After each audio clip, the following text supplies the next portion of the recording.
જય શ્રી કૃષ્ણ. અમૃતધારા પુરુષોત્તમ માસની અમૃતધારામાં આજની વાર્તા છે વ્રતનો પ્રભાવ. એક નદીના કિનારે ગુરુ શિષ્ય રહેતા હતા. નદીએ સ્નાન કરવા આવતા ભાવિકોને તેઓ બોધ આપતા અને તેમની તરફથી જે કંઈ દાન દક્ષિણા મળે તેમાંથી પોતાનો નિર્વાહ ચલાવતા. એવામાં અધિક માસનું આગમન થયું. પવિત્ર પુરુષોત્તમ માસની પધરામણી થઈ અને ગામના લોકો નદીએ નાહવા આવવા લાગ્યા. આવી રીતે રોજ ટોળાબંધ સ્ત્રી પુરુષો સ્નાન અર્થે આવતા. તેથી શિષ્ય વિચારમાં પડી ગયો કે હમણાંથી આટલા બધા માણસો કેમ નદીએ નાહવા આવે છે. તેણે સ્વાભાવિક ગુરુને પૂછ્યું, ગુરુજી, આજકાલ ઘણા માણસો નદીએ નાહવા આવે છે અને દાન કરે છે, તો એનું શું કારણ? ગુરુજીએ કહ્યું, એ તો બધા પુરુષોત્તમ ભગવાનને પ્રસન્ન કરવા પુરુષોત્તમ વ્રત કરે છે. શિષ્ય કહે, ધારો કે ભગવાન પ્રસન્ન થયા તો પછી શું આપે? ગુરુજીએ કહ્યું, મનવાંછિત ફળ આપે અને શ્રદ્ધા રાખે તો સાક્ષાત દર્શન પણ આપે. તું પણ વ્રત કરીશ તો તને બ્રહ્મ ભોજન વખતે ભગવાનના દર્શનનો લાભ મળશે. શિષ્યએ તો ભગવાનના દર્શન કરવાની ઈચ્છા થઈ અને તેણે ગુરુના કહેવા મુજબ પુરુષોત્તમ વ્રત આદર્યું છે. તે તો ભાવપૂર્વક વિધિપૂર્વક વ્રત કરવા લાગ્યો. જોતજોતામાં બધા દિવસો પસાર થઈ ગયા. મહિનો પૂરો થતાં શિષ્યએ બ્રાહ્મણોને જમાડવા વિચાર કર્યો માટે બધી સામગ્રી તૈયાર કરી અને તે બ્રાહ્મણોને જમવા બોલાવી લાવ્યો. એક બાજુ સારી રસોઈ તૈયાર કરી હતી, બીજી બાજુ બ્રાહ્મણો ગુરુજી સાથે સત્સંગ કરતા બેઠા હતા. ચેલો બધાને જમાડવાની તૈયારી કરી રહ્યો હતો. ત્યાં તો એક ભિખારી ભૂખની મોટી રાડો નાખતો ત્યાં આવીને કહેવા લાગ્યો, મને ખૂબ ભૂખ લાગી છે, ઝટ ખાવા આપો, મને ખાવાનું આપો. એ વારંવાર એ રીતે બોલવા લાગ્યો. આથી શિષ્ય તેને ધમકાવવા લાગ્યો અને બીજા બ્રાહ્મણો પણ દોડી આવીને ઘાટા પાડવા લાગ્યા. પણ ભિખારી જાણે કોઈનું સાંભળતો ન હોય એમ હઠ ઊભી કરીને ઊભો હતો.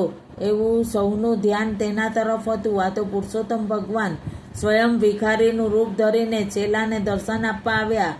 પણ ભગવાનની માયા કોણ જાણી શકે? ચેલાએ તો ક્રોધના આવેશમાં ભિખારીને ખૂબ માર્યો.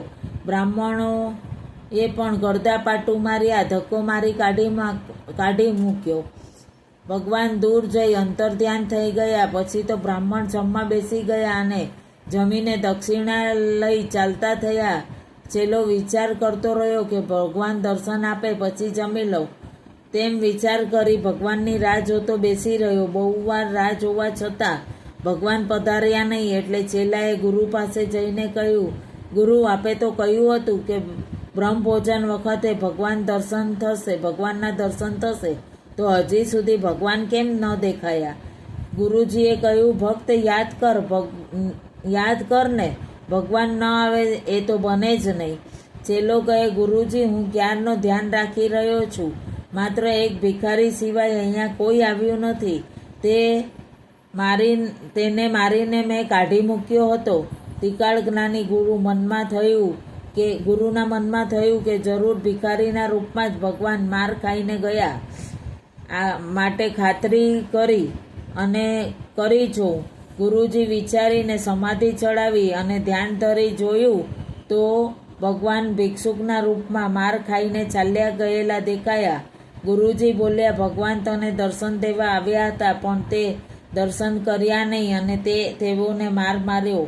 ચેલો કહે, ગુરુજી, ભગવાનને તે કોઈ મારતું હશે. અરે, ભગવાનની પૂજા માટે તો મેં આ બધી સામગ્રી તૈયાર રાખી છે, અહીં આવ્યા જ નથી. આપ ભગવાન આવ્યાની વાત કરો છો, પરંતુ મારા ગળે આ વાત ઉતરતી નથી. ગુરુજીએ કહ્યું, ત્યારે તને ખરી વાતની ખાતરી આપું. આમ કહી ગુરુજીએ શ્રદ્ધાપૂર્વક પુરુષોત્તમ ભગવાનને પધારવા વિનંતી કરી. તુરંત જ ચતુર્ભુજ રૂપે પ્રગટ થયા અને પોતાના દેહ ઉપર મારના સોળ ઉઠેલા દેખાયા. કપડાં પણ ફાટેલા હતા. ચેલો ભગવાનના ચરણોમાં ઢળી પડ્યો અને તેણે પોતાની ભૂલ બદલ ક્ષમા માંગી. ભગવાને તેને ઊભો કરી, ભક્ત મારા અનંત રૂપ છે, ગમે તે સ્વરૂપે ભક્તની પાસે હાજર થાઉં છું. માટે આજથી આજ પછી કોઈ સંત સાધુ કે ભિક્ષુકનો અનાદર કરીશ નહીં. જેઓ આંગણે આવેલાને અનાદર કરે છે, અપમાન કરે છે ત્યારે પ્રભુ દર્શનનો લાભ ગુમાવે છે.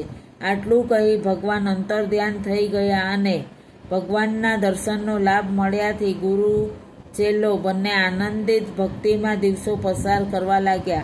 મનવાંછિત ફળ મળે, સાક્ષાત દર્શન થાય, પુરુષોત્તમ આરાધતા ભવસાગર પર થાય.